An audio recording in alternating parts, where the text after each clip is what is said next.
Rusty Quill presents. Push the Roll with Ross Bryant is an Ain't Slayed Nobody production and is intended for mature listeners only. Check the show notes for content warnings and please listen with care. Want to get involved? Back us on Patreon at Ain't Slayed Nobody and submit your ideas for our improvised games. Your suggestion just might inspire our next Call of Cthulhu adventure. Join today at patreon.com/ain'tslayed.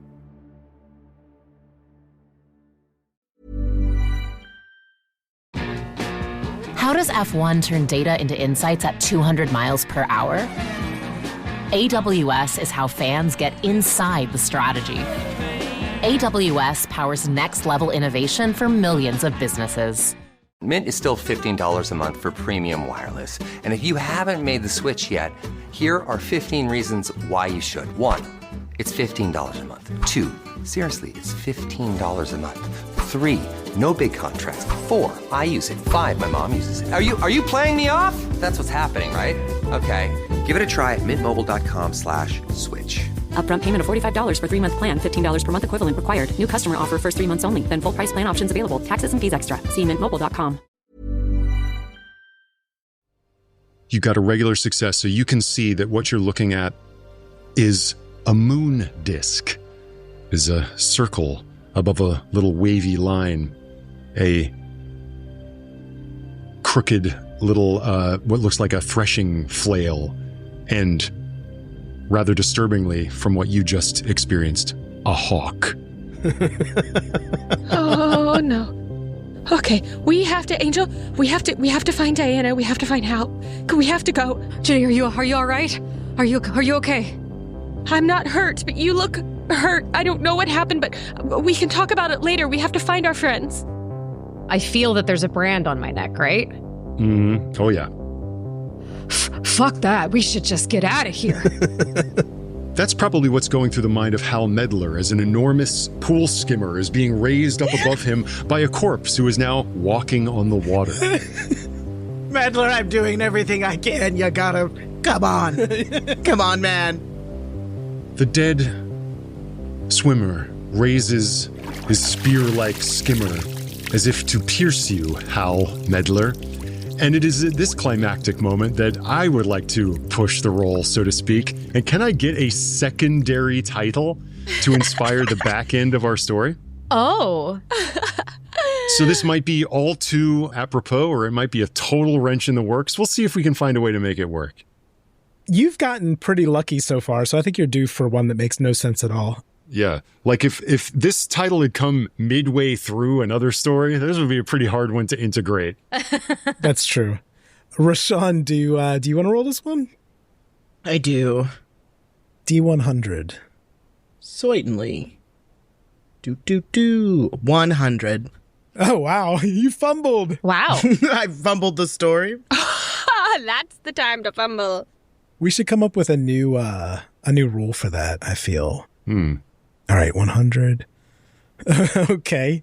So this title comes from Lewis Adams from patreon.com/ain'tslayed. And the title is Ghosts of Pompeii.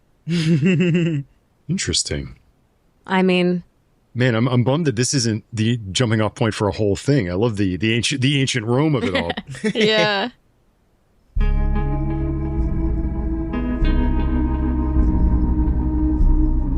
The cosmos is a cyclopean infinity of chaos. Infinite branching paths stretching off to vistas in the distance that will drive the mind mad. Shall we shrink in the face of all this?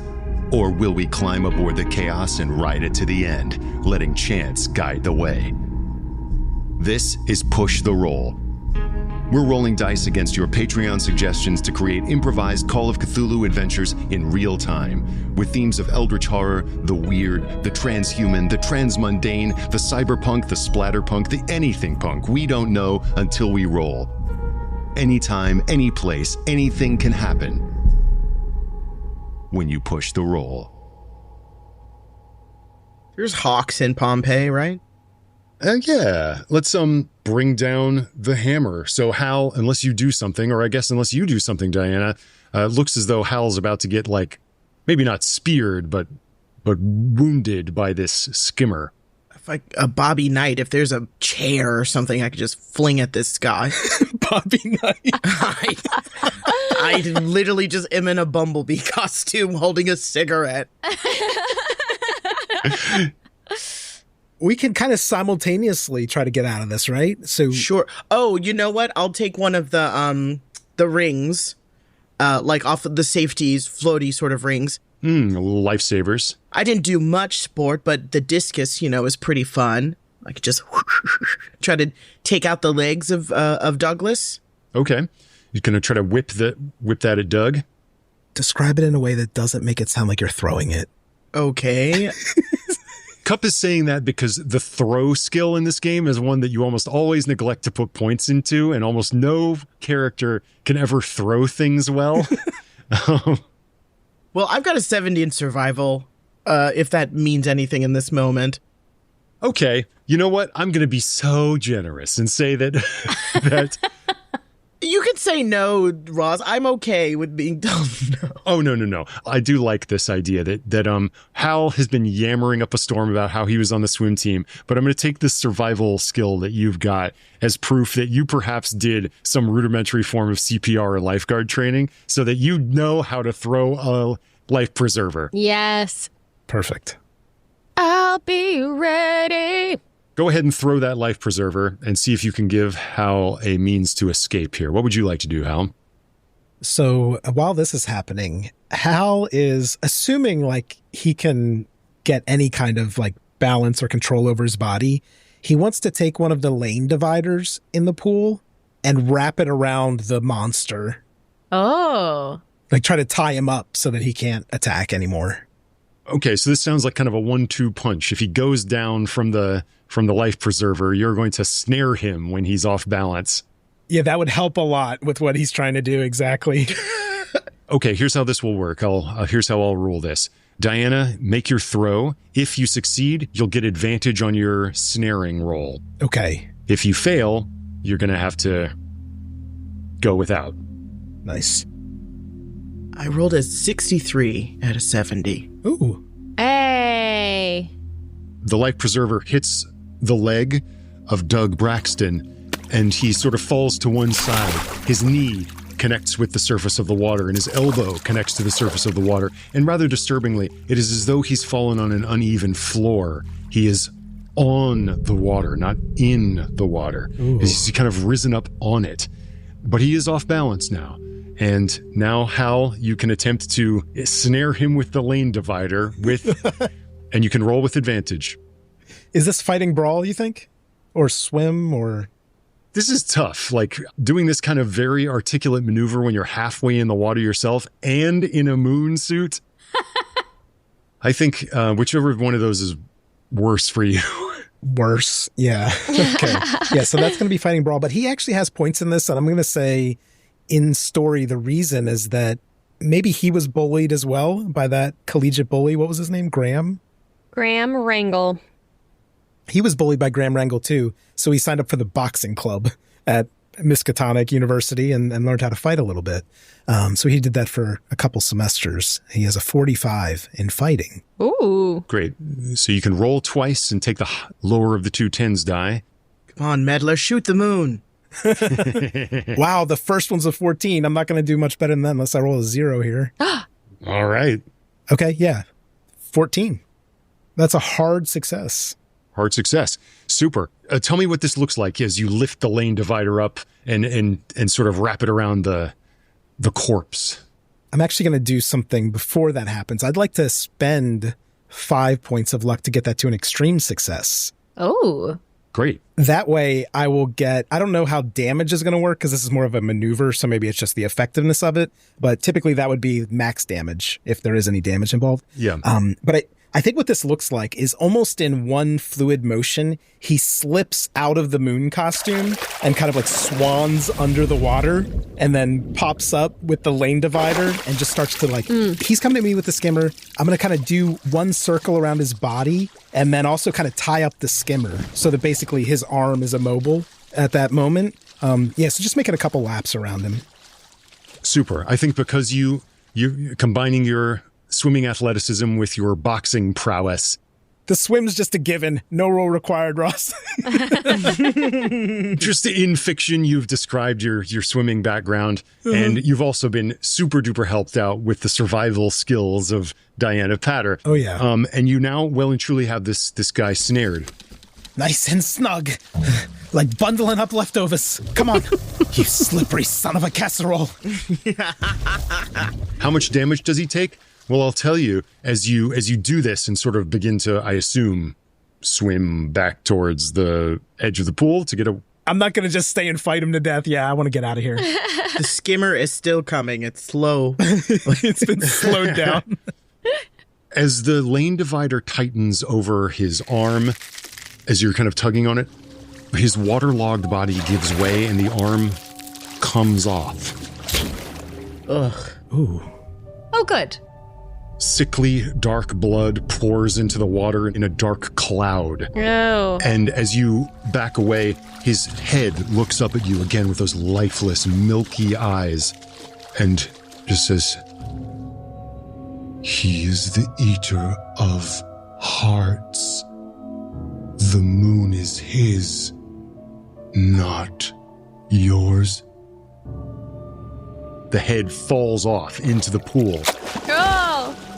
Every limb detaches.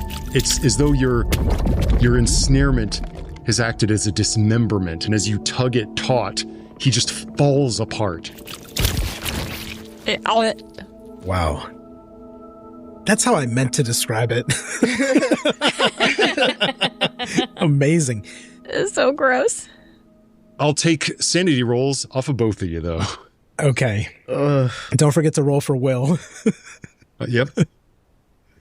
51 under 55. Yeah. 96.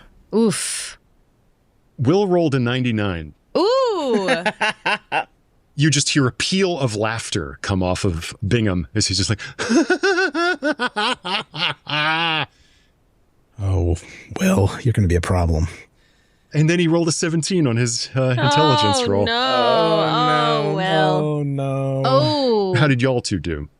I rolled a 96 and I had a 46 sanity. That's a fumble. Yes. All right. Okay. Well, I'm sorry, but this is the psychic impact of seeing a dead body fall apart in front of you while making esoteric threats. I'm afraid you're taking a lot of sanity damage right now, Diana. It's the max for both of them. You're taking 8 points of sanity damage, Diana. Ooh la la. Please roll intelligence for me. You're only taking half that, 4 points of damage, Hal. Oh, wow. Is that getting you down? It's getting me close. Close, but not all the way there. I know that's a lot. I'm 3 away from indefinite. Oh my God. I will tell you that, the body is, it's as though you're watching it in a turn of phrase that would mean nothing to someone in the 50s in fast forward. To put this in 50s terms, is as though you're watching a film strip that's running a little bit too fast. Yeah. As the detached arm and head and trunk of the body in this cloud of dark blood just seem to liquefy themselves and turn into pools of oil on the surface of the water. That is all but a single leg that stays intact, bobbing on the surface. Maybe in character, the reason Hal passed his sand check is because he knew so many of those kids from Innsmouth, and he just assumes this is somehow related to Sure. all of their blood magic and everything that they brought to the table. Will Bingham, on the other hand, is not doing so well. Yes, he's sort of on all fours, but not forward, like crab style, walking backwards on his hands and feet away from the pool with a look of thrilled terror on his face. It's kind of a smile. It's rather funny, isn't it? It's all rather funny. How did you do on your intelligence roll, Diana Patter? I rolled an 80 and my intelligence is 60. Whew. A failure? Yes. Great. For you. That means that you do not have a bout of madness right now. You take all that sanity damage. So keep an eye on how close you're getting to losing a fifth of your total. Oh. I started at 50, I lost 4, and then I've lost 8. Yeah, so you're there. Oh. That's right. You've gone over 10, which is a fifth of your total sanity. Oh. You were indefinitely insane, Diana. Oh. R.I.P. Diana. It was going to be a lovely party and everyone's going to have a good time and just reminisce like it was the old times, but the old times were not as good as they were. Maybe I was fine. Maybe I was. Oh. You were the social queen. The queen bee, as it were. Oh. All the wagging tongues that you've orchestrated, that you have lorded it over. But what have you just seen? You've seen this body just fall apart. The leg there in the water in front of you. The fabric of reality is kind of coming apart for you here. I'll just pose to you, how do you think this indefinite insanity manifests for Diana Patter based upon what she's seen? I think the dismantling of the body, it falling apart like one of those like wooden toys that just snap together with string and just separate, that she sees it all as whimsical in a way, like, oh, I didn't know it could be so beautiful. These things that I thought were so disgusting and rank are all so natural. We will all fall apart. One day you can only press your pinafore for so long before the starch just decays. That's right. That's right, Diana. These reunions are really a way of dwelling on the passage of time, how the ravages of age come to us all. And no matter how much the limited power of social superiority of a gossip might feel, all these things turn to dust and ash as time sweeps them all away, for they shall all decay and fall apart as this body did right in front of you. And yet maybe not, because as you watch, the leg seems to bulge and shift, and the toes of it grow. Knuckles seem to be added to each and every digit. It's looking less and less like a human foot and more like a baboon's. It flexes and shakes in the water, causing ripples to pool out from it. And then the leg seems to sprout a hip, and then a joint, and, I'm sorry to say, genitals. I'm not sorry to say. I was going to say, are you sorry? Are you sorry? Another leg. A body is resolving out of this leg. And it's not Doug Braxton's body, because it's growing and growing and growing to Titanic dimensions, as now this thing that is kind of knitting itself together up to the chest stands up in the pool in the deep end, and it's looming up out of it. And arms are beginning to knit together here. This is what you're seeing, Diana. You're not seeing this, Hal. Are you the one with the sword? All you hear is a gargling, like, as the head begins to form. The color of the flesh as it grows and bulges and looms up out of the water is inhuman. It's, how to describe, it's a dark umber color, looking more like metal than flesh. But the head that begins to sort of like bulge and sprout out of the neck is not human in the least degree, as a cascade of feathers bursts out of the neck, and a giant rapacious beak looms out of the head, and two small avian eyes burn out of their sockets, an enormous crown-like headdress. A giant sickle-shaped moon with an orb levitating above it in defiance of the laws of physics This thing is now resolved in its totality as it stands there in the water, sprouted up from the leg. This is what you see, Diana. I think Diana is just like craning her neck up to like take in this whole thing to the point where I think she like falls over herself, just like trying to take it all in, and maybe just falls straight back onto her back, like overwhelmed by the size of this thing. I feel like it could crush me. What are you doing, Hal? So Hal just saw the body fall apart, right? That was the last thing? That's right. I think he'll see Diana fall back and say, yeah, Diana, kind of looked like taking a trussed-up chicken out of the oven. And, you clip one string and bam, there it goes. This is no, it's massive, it's huge, it's taking up this entire room. It's this beast, this hawk, this unhuman, it rebirthed itself. It manifested out of nothing. This is we need to go. We did it. It's over. It's not over. I make for the door. You can stay if you want. I will never return to this place. Before you do that, as you make your way out, the beak opens and just speaks.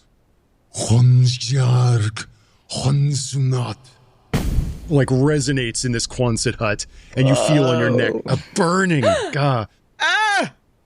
Yeah, that shout comes to your ears, Angel and Judy, across the quad, the natatorium. It's right over there. It seems as though there's some sort of commotion over there. Our friends, they were going to the natatorium. We should go help them, shouldn't we? We should go find them and all get out of here together. Why do I love playing coward so much? We should all go home. I feel like Angel, he's been branded, and I've failed so many sanity checks that I feel like his energy is like, oh, look, it's just the two of us. We can go now. We can get. There's got to be a way to get out of here now. We don't want to get closer to whatever that is. Let's just go. Well, if we went, we could find someone to help. We could go get help. And help could come back. Yeah, sure. Yeah, whatever. We could call someone, but we have to go now. Oh, okay. I'll ask you this. You could try to leave through the forest that forms the perimeter of the north end of the campus. This would take you by Galdrin Cemetery. You can walk away through the west side of campus. This would take you by the Tillinghast Library. Or you could try to go out past the student union where you began your social evening. Ooh, I know I'm not supposed to ask clarifying questions, but what is the shortest route? Watch him say cemetery. What's the shortest route to a civilization that is not the school? Wouldn't you know it? It's the cemetery. Oh, wouldn't you know it? If we go through the cemetery, I think we could get out of here more quickly, Angel. All right, let's move. And I just start booking it toward the cemetery. Hal, you see through the foggy windows of the natatorium, if you can wrench your eyes away from Diana breaking down in front of you and the ichor that the body of Doug Braxton has turned into, the figures of Judy and Angel running across the quad towards the forest. Will Bingham has crab walked out of the door. Well, at least one good thing happened. I won't be giving him my address. Everyone regains 1 point of sanity. Oh, fun! Yeah, Bingham sucks. Look, Diana, it's Judy and Angel. We gotta catch up to them. Oh, okay, whatever you say. All right. There's something weird going on here, I admit it. It's more than just a prank. Diana, we gotta find Dr. Rathbone. He's the kind of guy who might know psychoanalysis. He can explain this. Excuse me? Yes, of course. Maybe you could hit up the psychology department if Dr. Rathbone is burning the midnight oil. Dr. Rathbone? He's here. Yeah, he's here. Oh, man. He's like writing a paper and he screams and all sorts of viscera. And he's like, and then just goes back to writing. Huh. Classic neuroses. Could Diana be coaxed out? Like, come on, Diana. Vinny is going to be so disappointed. Beautiful party ruined. I think, yes, you could be coaxed out, Diana, but you do have this sense that you have been marked, that you have been chosen. Can I see the mark? Oh, yeah, it's right there on her neck. It's a moon disc, a threshing flail, and a falcon. What the? When did you... Don't you just love it, Meddler? I thought it would be the perfect thing to round out the outfit. Or round out the evening. I could get you one to match. Oh my god, is this makeup? It looks so realistic.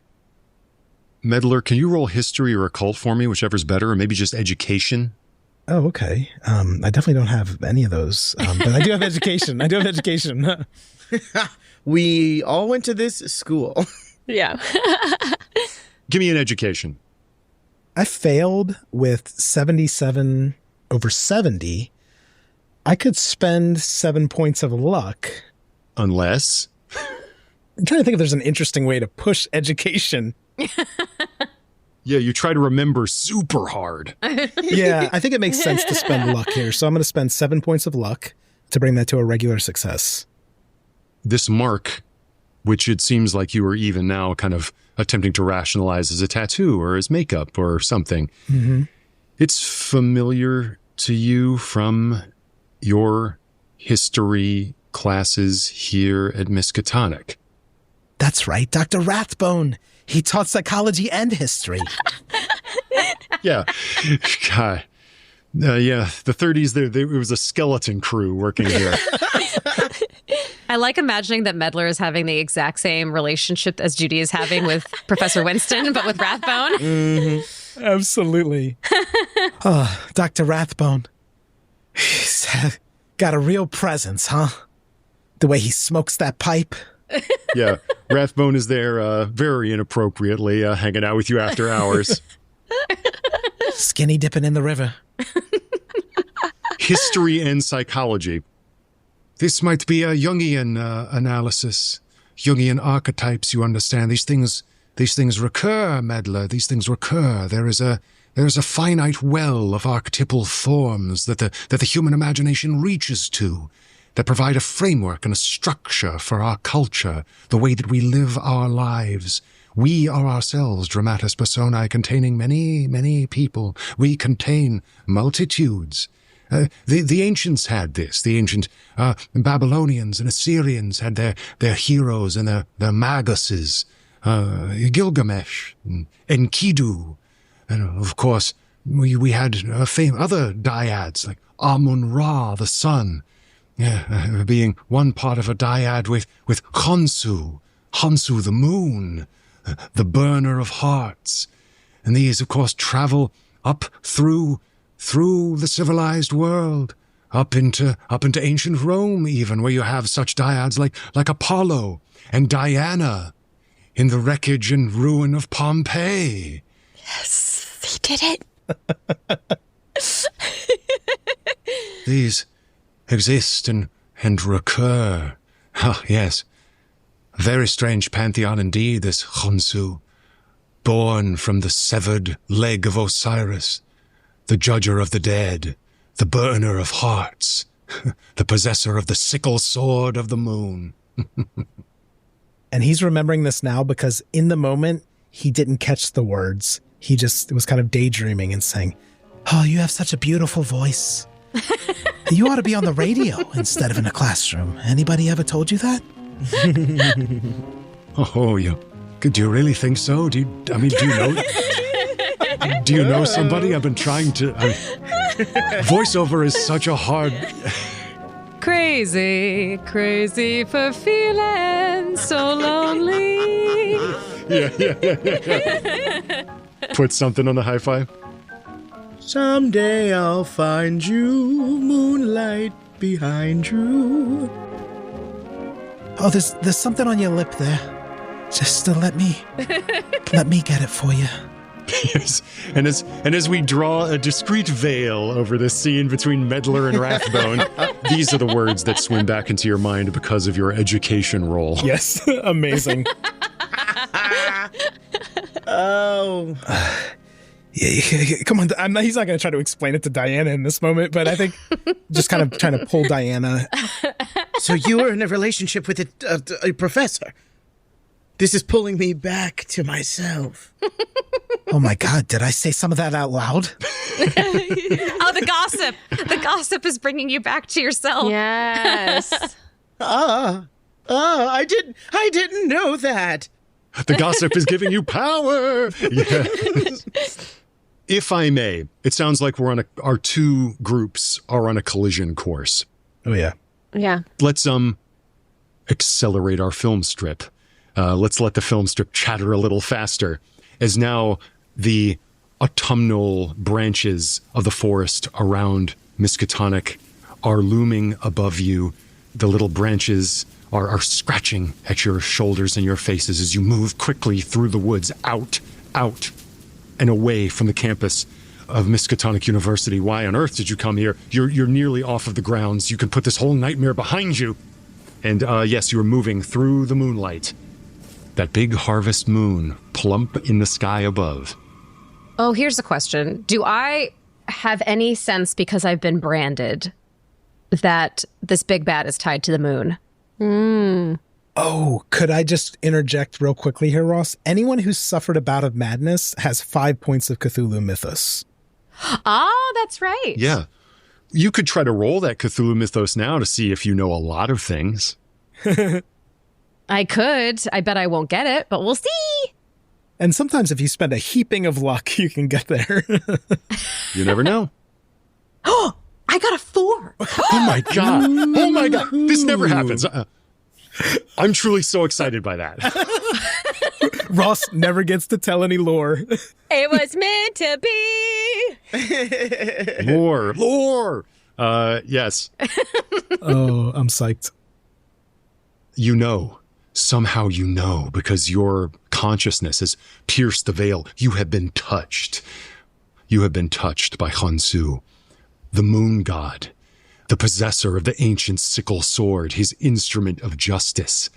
He is known as Hansu the Sharp.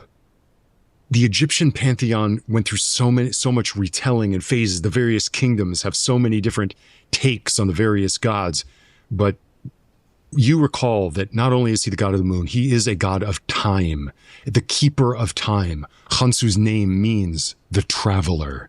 And he therefore reflects the fact that the moon travels through the sky, but also the travel through time, travel through that starry sky, that starscape that perhaps you gazed into. This gives you a sense that probably that what you're telling are human legends related to mystical experience with something real, something that you have encountered, something that you have touched. This thing that legendarily sprouted from a severed leg and built itself, helped to create the world, that is in a way the moon itself, that this is a cosmic force that humans have given a name, the Traveler, but it probably has a much more ancient name that human mouths were not meant to utter. Okay. And I am not aware that Judy still has the artifact. I want to say that, like, this mythos, that amazing roll, you feel its presence. Ooh. You feel that crack. You feel what was felt when you first held it, that it's not just an artifact, that it's a hole in space, that it is a passageway into its realm. And you have allowed, with this break, the veil has now thin because of your interaction with the tablet. And I have no sense from that role of how I might fix what I have broken.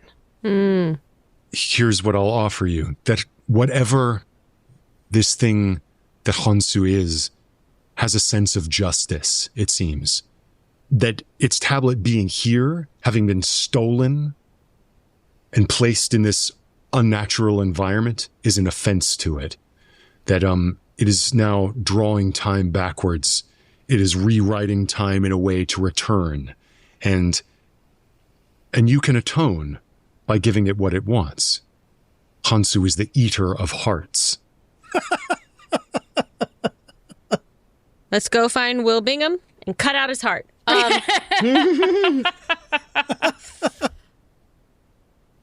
Okay.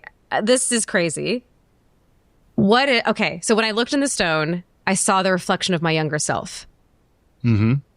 If I were to take the stone and like present it and say, take him, thinking that, I don't know, that like somehow that won't kill me, but that maybe it'll be a 2 birds with 1 stone thing where I'll be rid of him finally. Oh, interesting. So it's almost as if you're trying to exorcise your wounded inner child.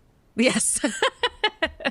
As that thought comes to you, you enter a clearing and almost trip over a headstone as the jagged marble of the Galdron Cemetery comes out of the darkness. The moon is overhead. These old 18th century headstones perch at canted angles here, partially overgrown with ivy and moss. The language on them barely legible. And that is when you have the thought that you want to make this offering. You are in a place of the dead. Hansu is a judge of the dead. It seems all too apropos that you would attempt to make an offering to him. I'll say if you want to try this, go for it. It would be a power roll. Okay. And I think as we were probably entering this area, we've been running. I'm like, oh, this thing that I put in my pocket keeps kind of like hitting against me. So I'm gonna be like, oh, it's bothering me, and I'll pull it out and then you'll see it in my hand, and then you can do whatever you want with it. Yeah. Okay. I snatch it without saying anything. Oh. And I hold it aloft, and I'll scream, take him! Take him! Okay, great. And I will fail, and I'm gonna push. Oh. Yes! Yes. I'm gonna push the roll. Push it real good. I got a hard success. Oh. Woo! Amazing. All around you. What do the rest of you think when Angel suddenly does this in front of you? I look at Hal. I think he's offering up Hal. Take him? I'm like, what? I was going to say, Hal walks into the cemetery, hears that, and turns on his heel. I'm going to go find Dr. Rathbone. Having been branded and connected to this thing, I think I drop to my knees and try to assist in this offering. If there's anything that we can do to honor this being, anything I can do. You lend your voice to the prayer as well. And I'll tell you what you see, Diana, still under its sway. When you look up into the night sky, the moon blinks as it stares back at you. Suddenly, hands are crawling out of their graves all around you as the sepulchral dust of this 18th century graveyard lurches and shifts. You hear the breaking of coffin lids as half a dozen skeletal, emaciated, and utterly decomposed bodies kind of raise up out of the soil. And all of them suddenly speak in unison.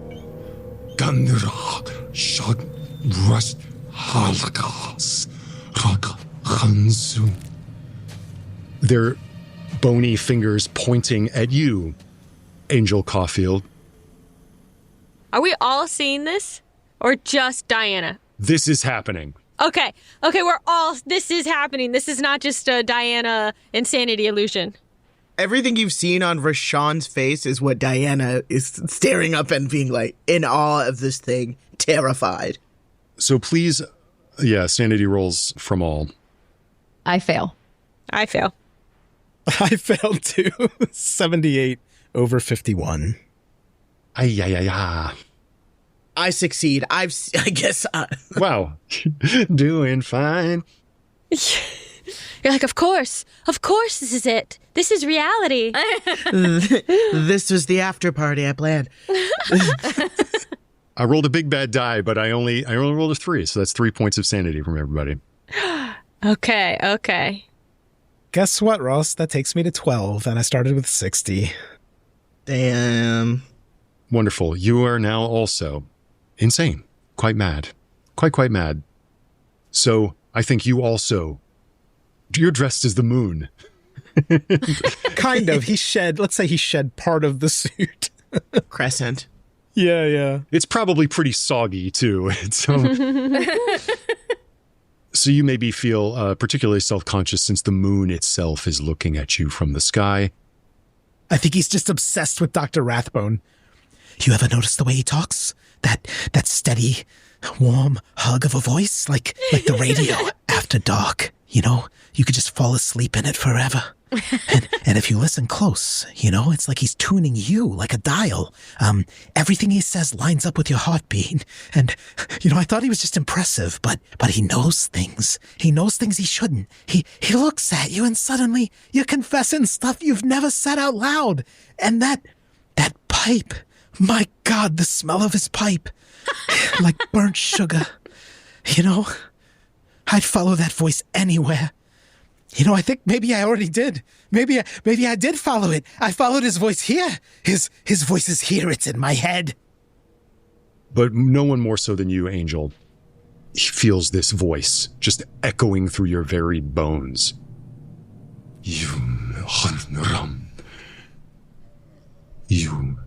wish to give me him to burn his heart away. Yes, burn it. I'm giving him to you. Burn it. One heart is not enough. For the injustice I have suffered at your hands, you are my priest. And you feel that burning on your neck. Oh, no.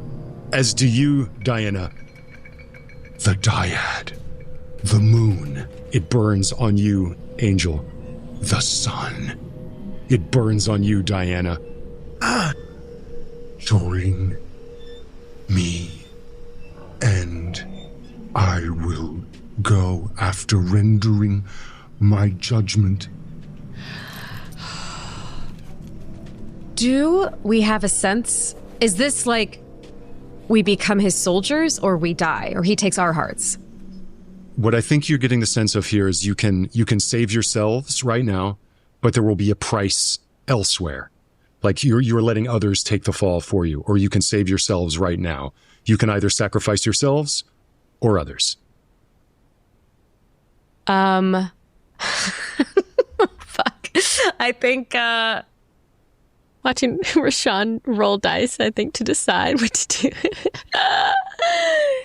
I know. I'm also curious about, I mean, I've played him as a coward so far, so I feel like he will just prostrate himself. I think he falls to his knees and bows down and puts his hands on the ground in supplication. Very well. Continue to serve me. In the river. Outside of time. Your hearts are not burned. But I have written my name upon you. And you are mine. So I can reveal to you. The rest of you don't hear this. You just hear like the God's sock coming from all the corpses around you. Yeah, I'm like, Angel, Diana, But you two hear, the world is mine. And now it shall be ours as you do my work. They shall be the sacrifice. And you shall know me by my true name. I am the Traveler. Honsu. Nya.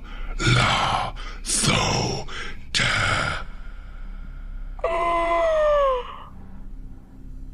Hal Meddler, your chest suddenly heaves. Judy Brown, your chest feels agony. You two are awash in potency and power.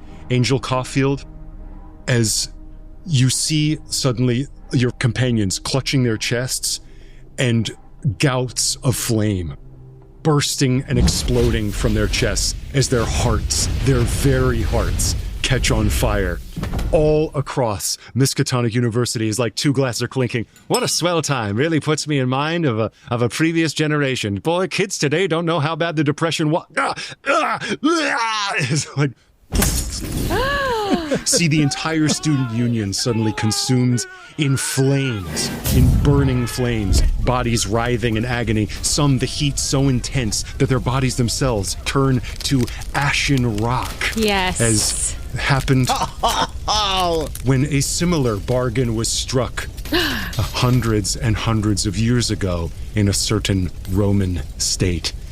As the two of you are the only survivors of what is later known as the 1931 Miskatonic University reunion disaster, when a fire broke out at the student union, claiming the entire class of 1931. No one, of course, knows what really happened, except for Angel Coffield and Diana Patter, whose bodies were never recovered. Never, ever recovered. They seem to have disappeared entirely. Because, of course, they know that they have stepped outside of the river of time, dwelling now in the realm of what some call Hansu. You know him by another name. Now you are there, in his colonnades, in his palace that seems to stretch off in every direction, and you watch as Judy Brown runs past you. You are holding a severed leg, Diana Patter.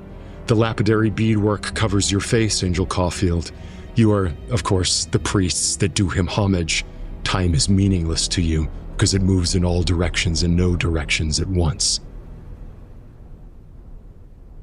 Just asking the two of you, this dyad that have saved yourselves at the expense of Miskatonic University, can I get a coda of you interacting with the world, with the living world? How does someone in the living world feel your presence now that you are endowed with the supernatural power of Hansu? Well, the thought that I had was that as FKA Angel Coffield moves around the world, when he takes human form, this is not his choice, but when he takes human form, he takes it as himself when he attended Miskatonic University. So he tried so hard to run away from that version of himself, and now he is encased in him for the rest of eternity. Wonderful. Yes. An uncanny young lad occasionally seen in old photographs and old engravings thousands of years ago. Seems to be all times.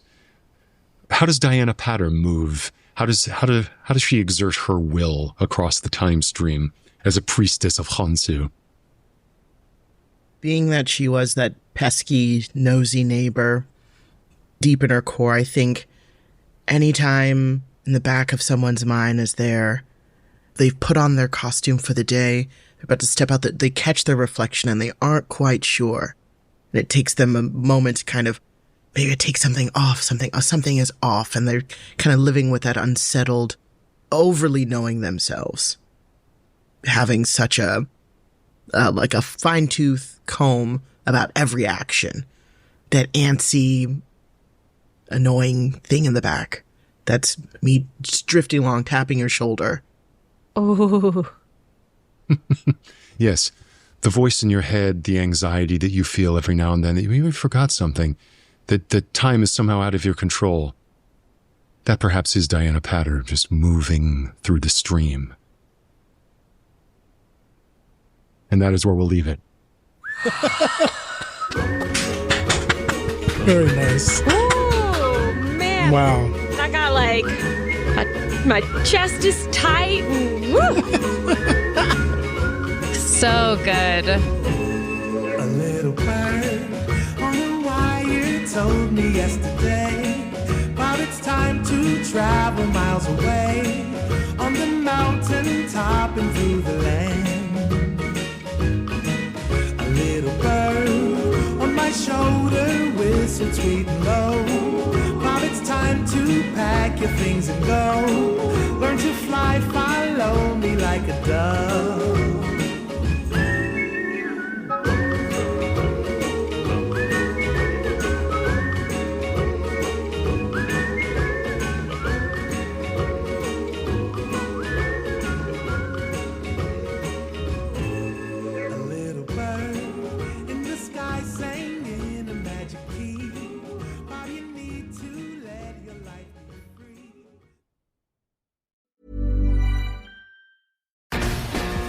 How do more than 100 million Fortnite players join the battle without lag? AWS is how Epic Games scales up to keep them in the action. AWS powers next-level innovation for millions of businesses. Thanks so much for listening to Push the Roll with Ross Bryant, an Ain't Slayed Nobody production.